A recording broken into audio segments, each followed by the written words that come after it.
Olá pessoal, hoje nós vamos trabalhar o tema a crise do sistema colonial brasileiro, a Inconfidência Mineira e a Conjuração Baiana, tá?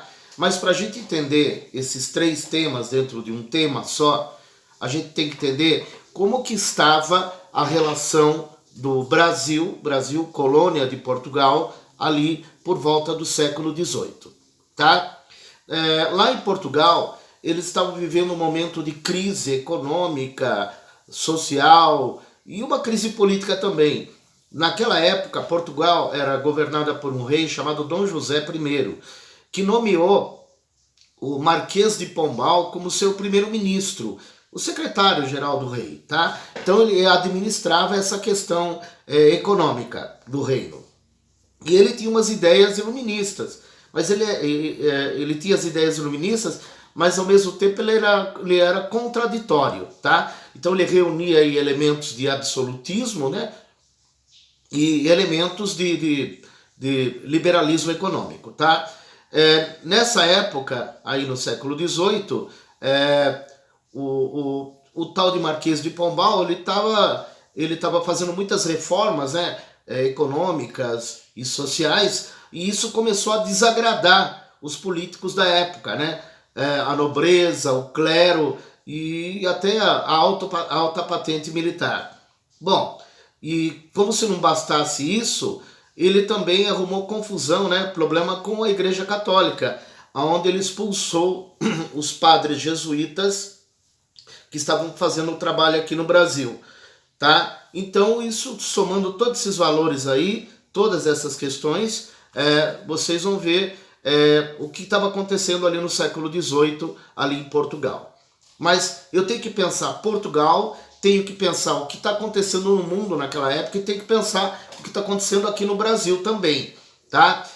Nas últimas décadas do século XVIII, ocorreram grandes transformações no mundo ocidental. O iluminismo, né, a filosofia do iluminismo, a Revolução Industrial, né, o surgimento das primeiras fábricas, a independência dos Estados Unidos em 1776, a Revolução Francesa, e na América, no continente americano, já se tinha um sentimento de libertação em relação à Europa. Somando todos esses fatores que eu acabei de falar para vocês, nós vamos ter o que aqui no Brasil? O surgimento dos primeiros movimentos que queriam separar o Brasil de Portugal, né? Movimentos chamados de conjurações, tá bom? O primeiro movimento que nós vamos começar a trabalhar aqui é a Inconfidência Mineira.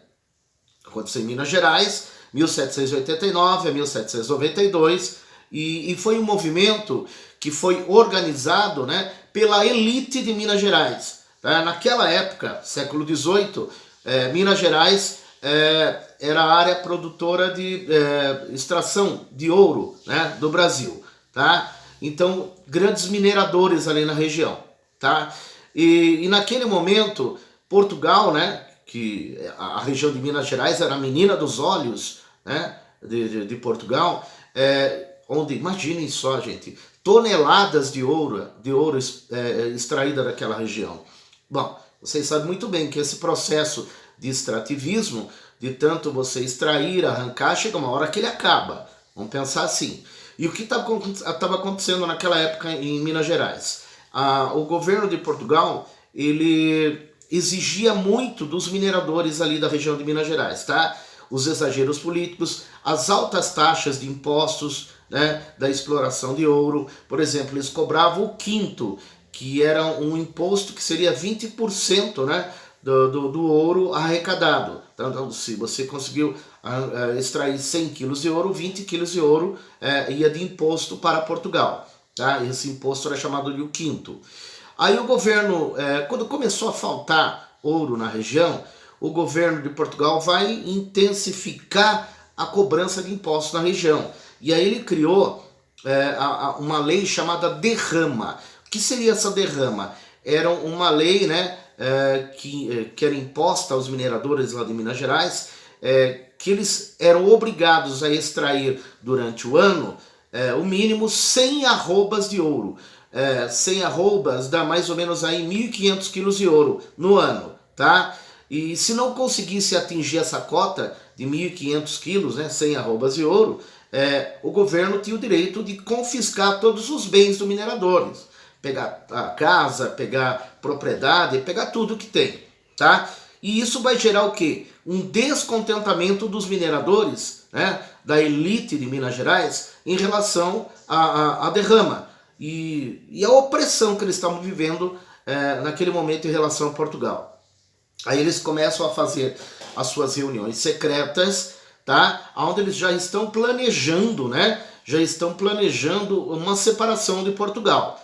E os objetivos eram o quê? A independência do Brasil em relação a Portugal, e a partir do momento da independência instalar uma república. O que é uma república? É uma forma de governo onde quem está no poder representa o povo, ou seja, dá uma sensação de que todos são iguais perante a lei. Só que eu quero que vocês não esqueçam que nessa época a mão de obra utilizada na extração de ouro era mão de obra escrava, tá? É o primeiro ponto que a gente tem que ficar atento aí. Eles também pretendiam acabar com o monopólio comercial português. O que é isso? Só a portuguesada que vendia, que tinha o direito de vender aqui, tá? E a implantação de manufaturas no Brasil, pequenas fábricas no Brasil. Então eles começam a fazer essas reuniões secretas, né?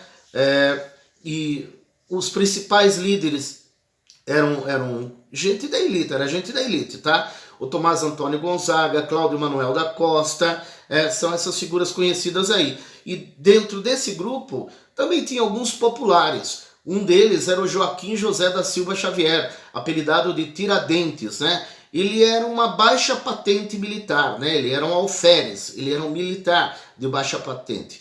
Era o único do grupo que era pobre, tá? E ele começou a participar dessas reuniões, né? E eles queriam planejar isso aí no dia da derrama, né? Estavam programando para organizar isso no dia da derrama, tá? E aí o que aconteceu?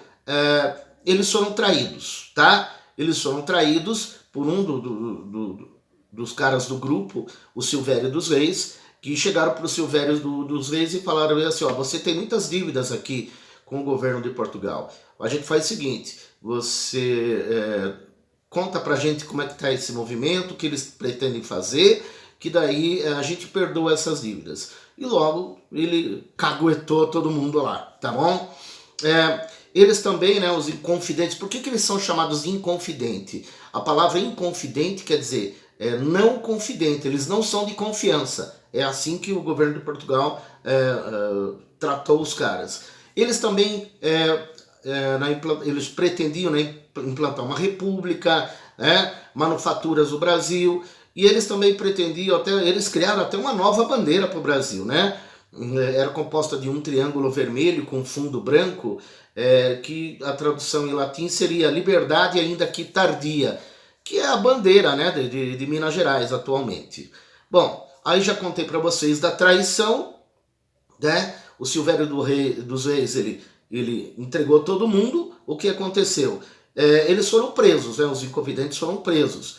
Mas o único que sofreu represália terrível mesmo foi o tal de Tiradentes, que era o mais pobre do grupo, tá? E esse tal de Tiradentes, ele foi condenado à forca e depois, né, de enforcado, morto na forca, o seu corpo foi esquartejado e pendurado os pedaços assim na cidade, né, para mostrar, olha, não se metam de besta com Portugal. É mais ou menos isso que vai acontecer. E o tal de Tiradentes, né, na implantação da República no Brasil em 1889, os militares que assumiram o poder, acabaram com a monarquia no Brasil e implantaram uma república. Eles escolheram a figura de Tiradentes, que ele simboliza bem o militar, né, o sentimento de separação, de independência, e aí eles criam uma imagem falsa, tá? De Tiradentes muito assemelhado com Jesus Cristo, né? Cabelão, barbudo e tudo mais, para despertar esse sentimento, né, de mártir, né? Alguém que morreu pela gente, tá bom? Falei um pouco da Inconfidência Mineira. Agora o outro tema é a Conjuração Baiana, tá? Ou Revolta dos Alfaiates. Por que alfaiate, para quem não sabe o que é o costureiro, o cara que faz roupa, tá? E muitos dos que participaram dessa revolta lá na Bahia eram alfaiates. Esse movimento era bem diferente do movimento da Inconfidência Mineira. Primeiro, foi um movimento que tinha um caráter popular, gente. Popular. Participaram negros, negros livres, escravos, mulatos, brancos pobres, mestiços, diferentes profissões, tá? E por que aconteceu essa revolta lá na Bahia? Primeiro, em 1763, Salvador deixa de ser, né, a capital do Brasil. E com isso, sofreu com a diminuição dos recursos, né, destinados à cidade.